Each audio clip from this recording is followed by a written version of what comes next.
Sprchové dveře ASDP3 opatrně rozbalte.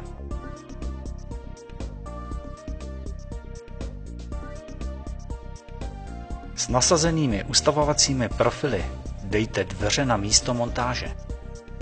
Vyvažte je ve svislém směru a jejich polohu naznačte na zdi.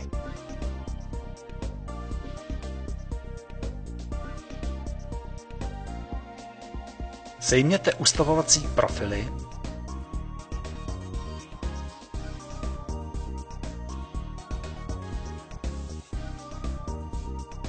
a nakreslete místa pro vrtání.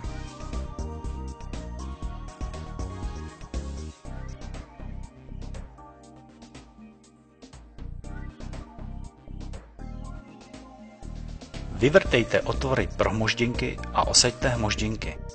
Přišroubujte první ustavovací profil na tu stranu dveří, která je bez průchozích otvorů. Na stranu dveří s průchozími otvory nasaďte druhý ustavovací profil. Dveře s druhým profilem vložte do již přišroubovaného prvního profilu. Rám přišroubujte ke zdi skrz průchozí otvory a druhý profil.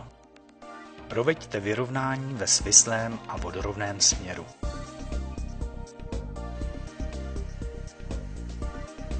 Rám dveří sešroubujte s ustavovacími profily z vnitřní strany.